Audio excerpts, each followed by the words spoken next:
Assalamualaikum warahmatullahi wabarakatuh. Perkenalkan, nama saya Merawati, mahasiswa PPG dalam jabatan angkatan keempat tahun 2021 di LPTK Universitas Muhammadiyah Makassar. Dan saya guru Bahasa Indonesia di SMP Gotong Royong, Kabupaten Pesawaran, Lampung. Pada hari ini, saya akan melaksanakan praktik pembelajaran uji kinerja. Berikut ini video pembelajaran yang saya lakukan. Selamat menyaksikan.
menjaga jarak, dan selalu cuci tangan. Bila tidak ada keperluan yang terlalu penting, Ibu harap kalian tidak usah pergi jauh supaya kalian terhindar dari pandemi atau COVID-19 yang masih melanda pada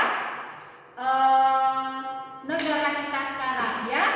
Jadi Ibu harap kalian harus tetap mematuhi protokol kesehatan. Baik, anak-anak Ibu semuanya masih semangat? Nah, minggu yang lalu kita belajar tentang materi apa? Teks eksposisi. Iya betul, teks eksposisi.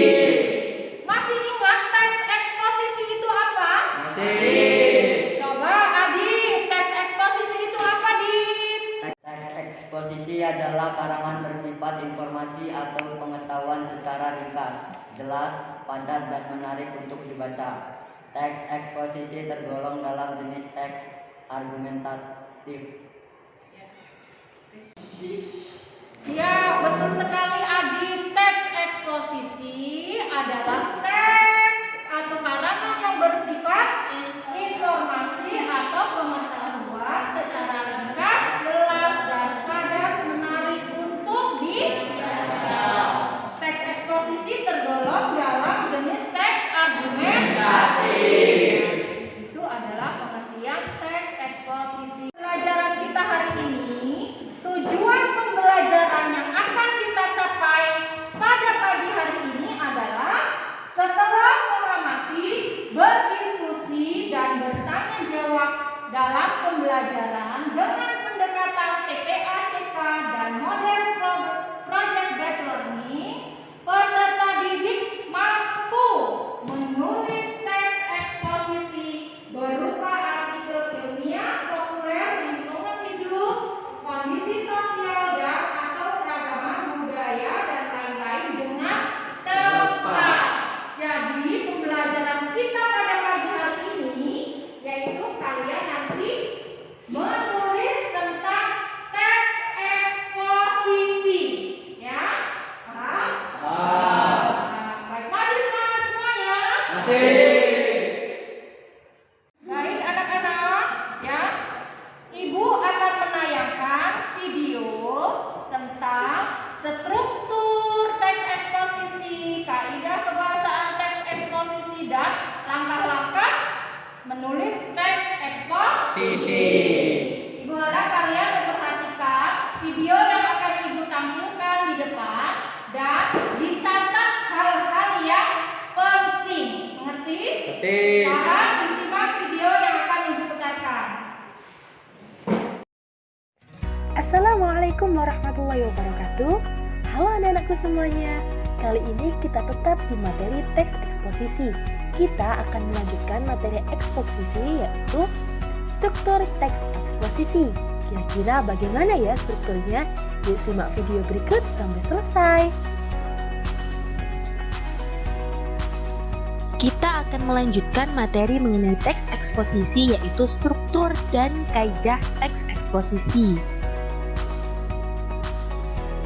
Struktur teks eksposisi ada 3 macam, yaitu ada tesis, rangkaian argumen, dan juga penegasan ulang. Tesis berisi pengenalan isu, masalah, atau pernyataan umum penulis tentang topik yang akan dibahas. Sedangkan untuk rangkaian argumen yaitu berisi pendapat atau argumen penulis sebagai penjelas tesis. Nah, di bagian ini juga bisa disampaikan fakta-fakta yang ada untuk memperkuat argumen penulis. Yang ketiga yaitu penegasan ulang, berisi pernyataan ringkas atau kesimpulan terkait pendapat-pendapat penulis sebelumnya. Contohnya yaitu pada bacaan berikut tentang manajemen pengelolaan sampah. Kita baca bareng-bareng ya. Yang pertama yaitu ada tesisnya. Tesisnya yaitu dari mulai sampah dipandang sebagai barang yang tidak berguna, namun sampah bisa dijadikan sebagai sumber pendapatan jika dikelola dengan baik, sampai dengan di berbagai tempat. Artinya paragraf pertama ini merupakan tesis.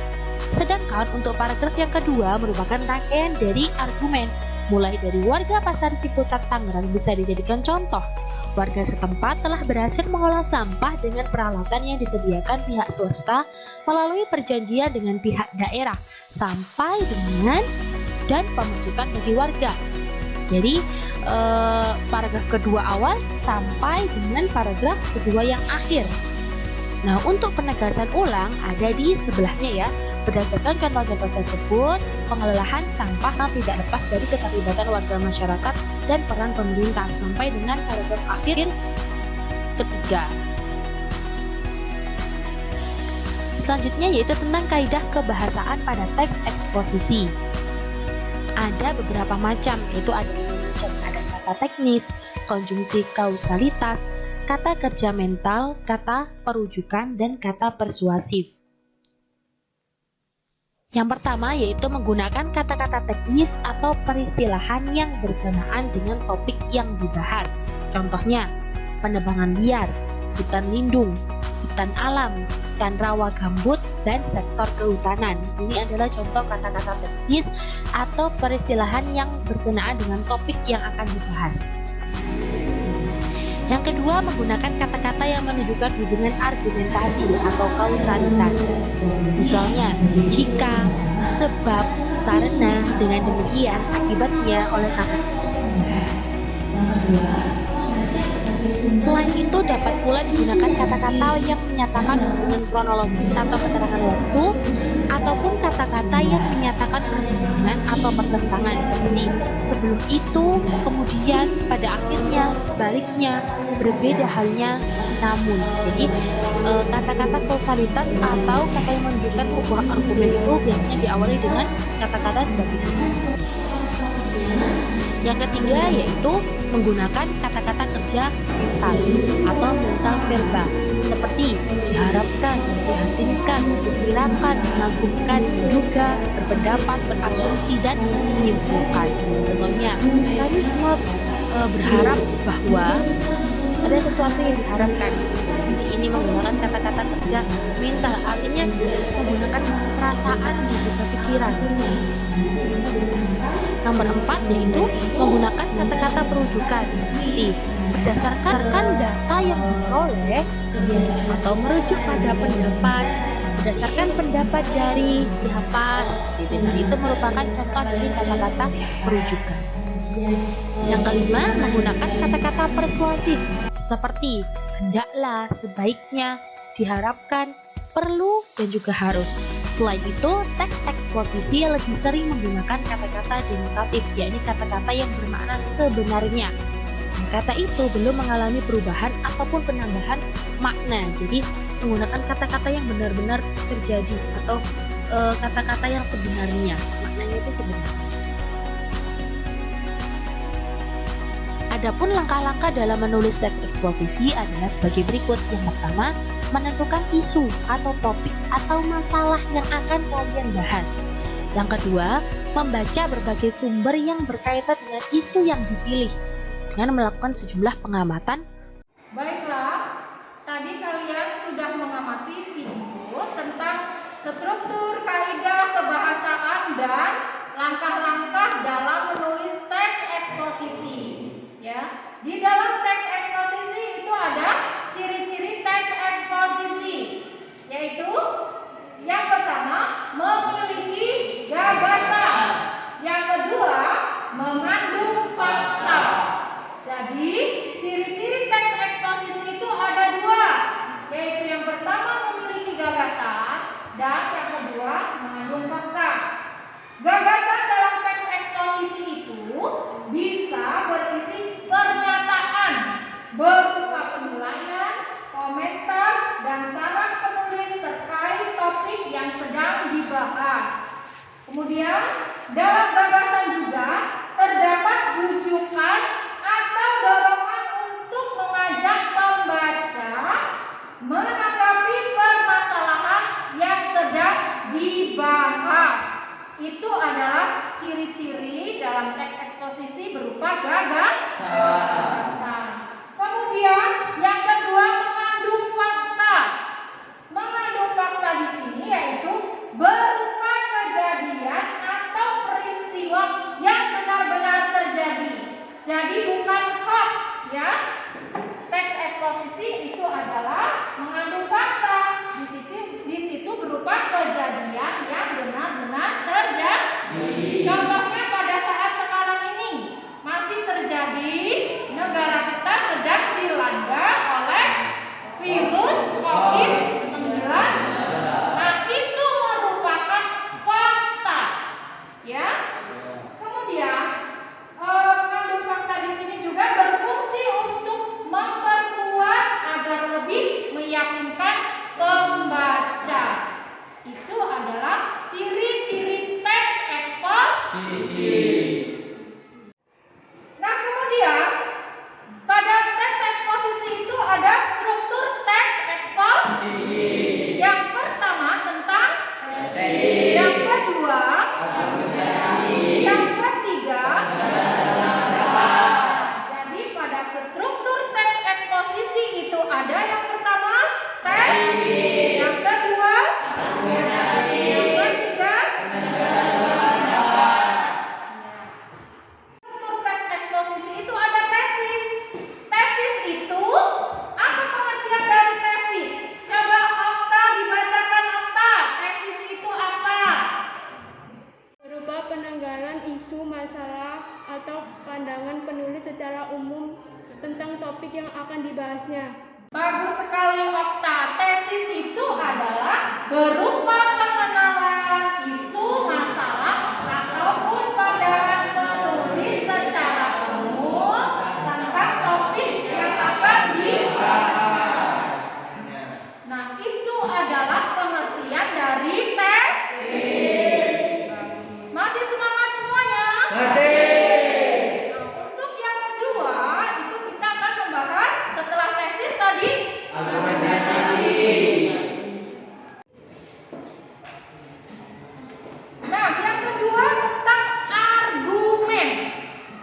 Argumen itu berupa sejumlah pendapat atau argumen penulis sebagai penjelasan atau tesis yang dikemukakan sebelum disertai dengan fakta untuk memperkuat argumen-argumen penulis. Itu adalah pengertian dari argumen pada struktur teks eksposisi. Nah, yang ketiga adalah penegasan ulang.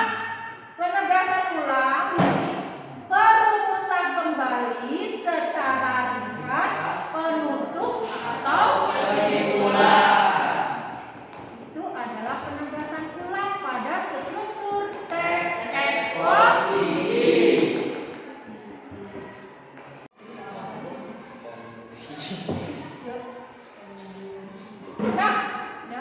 Nah, kemudian yang selanjutnya adalah kaidah kebahasaan teks eksposisi. Di sini yang pertama ada promimina. Yang kedua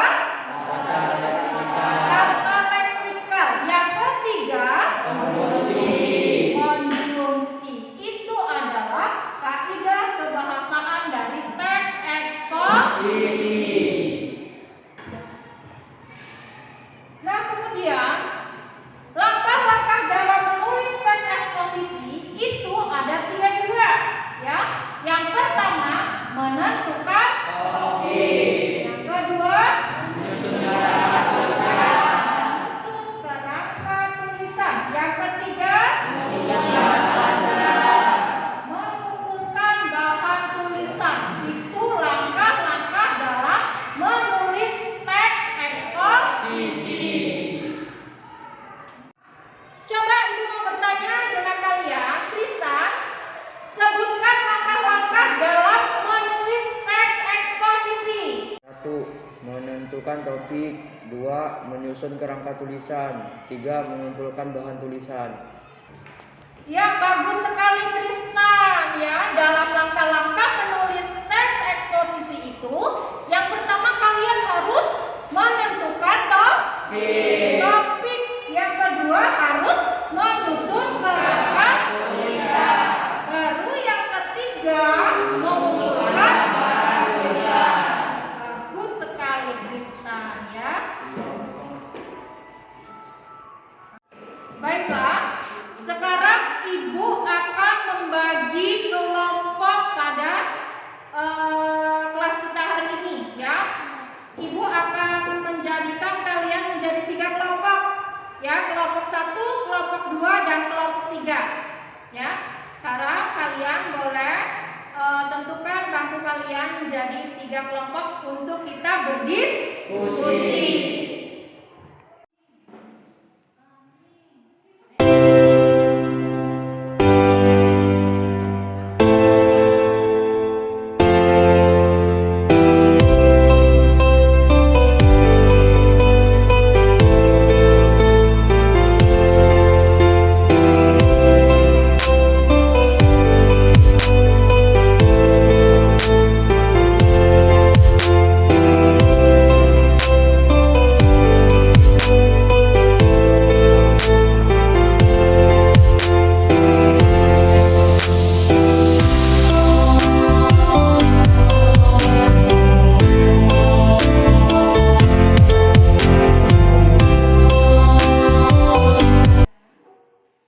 Baiklah, Ibu akan memberikan tugas ke kelompok kalian masing-masing ya, berupa LKPD. Jadi, Ibu harap kalian berdiskusi secara aktif ya. Oke, Ibu akan bagikan.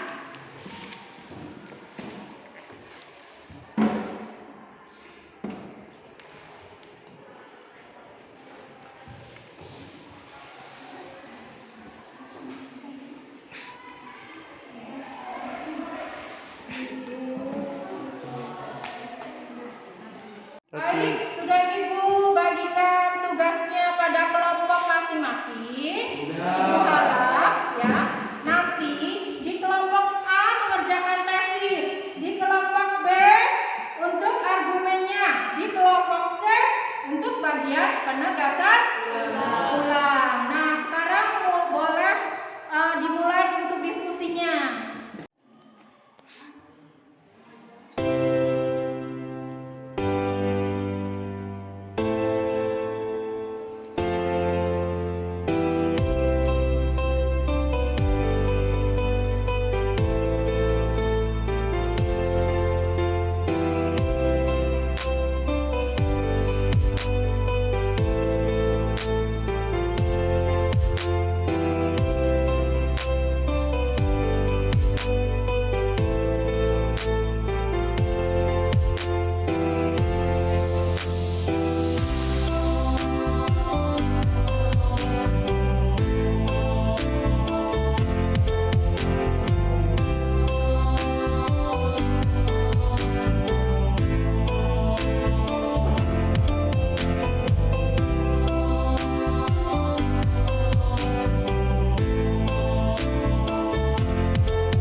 hasil dari diskusi kelompok kalian, yaitu tentang tesis.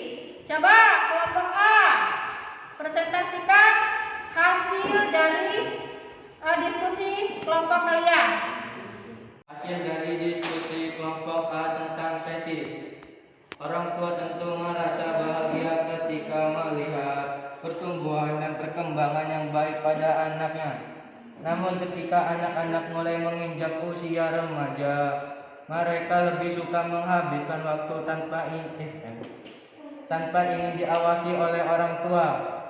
Inilah salah satu hal yang mengkhawatirkan dan cukup berbahaya bagi remaja. Iya,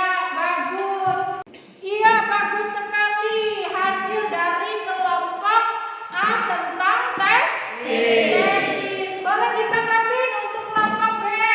Coba tanggapi hasil dari kelompok A. Coba kelompok B.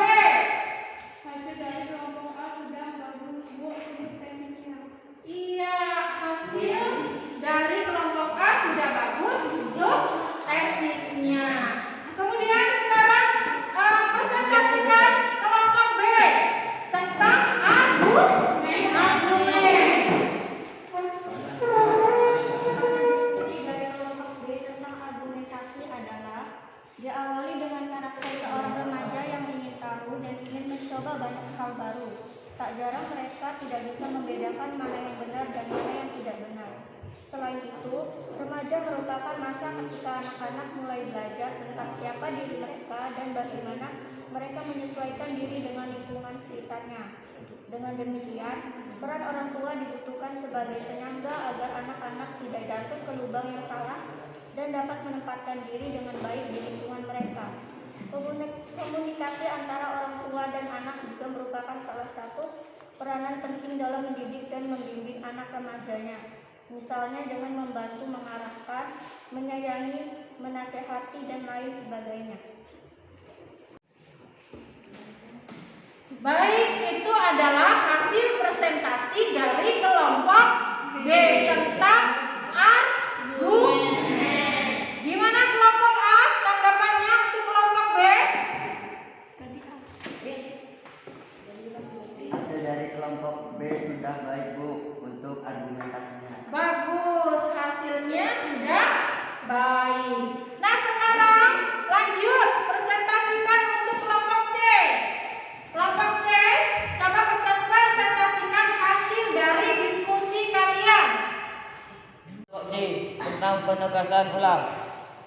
Berdasarkan pernyataan tersebut, orang tua akan selalu memegang peranan penting terhadap pertumbuhan dan perkembangan anaknya. Meskipun mereka sudah berjarak remaja, mereka tetap harus dikontrol dan dibina oleh orang tua yang lebih tua.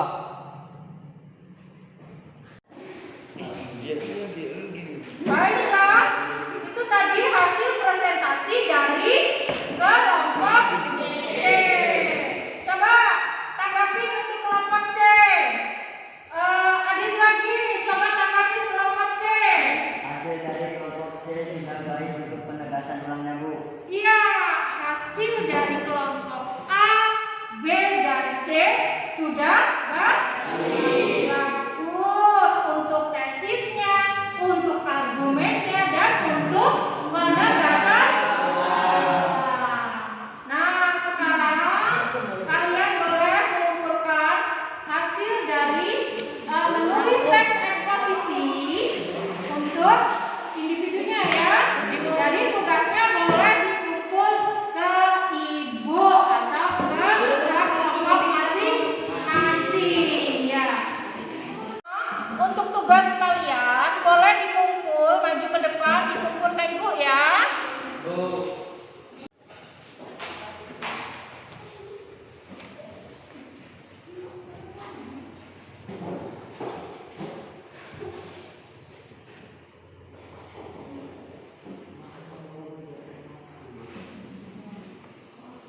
Tristan.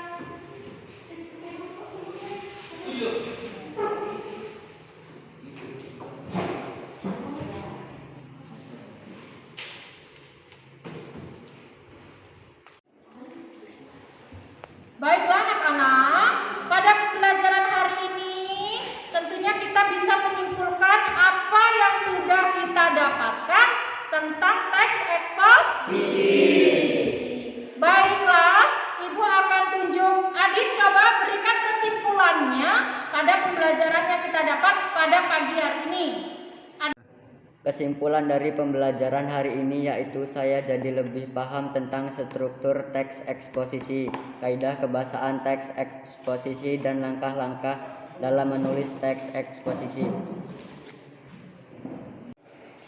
Baik sekali, si Adit telah menyimpulkan hasil dari pembelajaran kita pada pagi menjelang siang hari ini ya, yaitu kalian lebih tahu tentang struktur dari teks eksposisi, kaidah kebahasaannya, dan langkah-langkah dalam penulisan teks eksposisi. Untuk strukturnya tadi adalah tesis, argumen, dan penegasan ulang ya. Nah, itu adalah kesimpulan pada pagi hari ini, yaitu tentang teks eksposisi. Kalian lebih paham dari strukturnya, kaidahnya, dan langkah-langkah menulis teks eksposisi.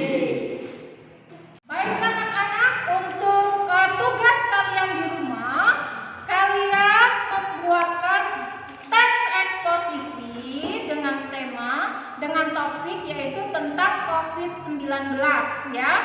Tugas secara individu kalian buat, kemudian nanti untuk pertemuan berikutnya baru dikumpul.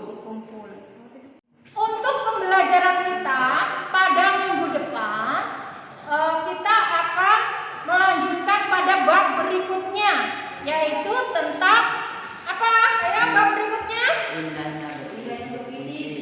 Tentang teks berita untuk pembelajaran kita minggu yang akan datang. Baiklah anak-anak, untuk pembelajaran kita pagi hari ini, sebelum Ibu akhiri, Ibu akan memberi penguatan lagi kepada kalian. Tetap jaga protokol kesehatan. Ingat 5M: mencuci tangan, memakai masker, dan menjaga jarak. Ya. Nah, sebelum kita akhiri, Ibu harap untuk menutup doa pada pagi hari ini, ketua kelas tolong siapkan berdampingi doa.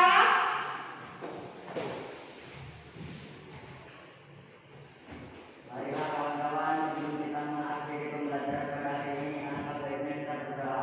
Berdoa mulai.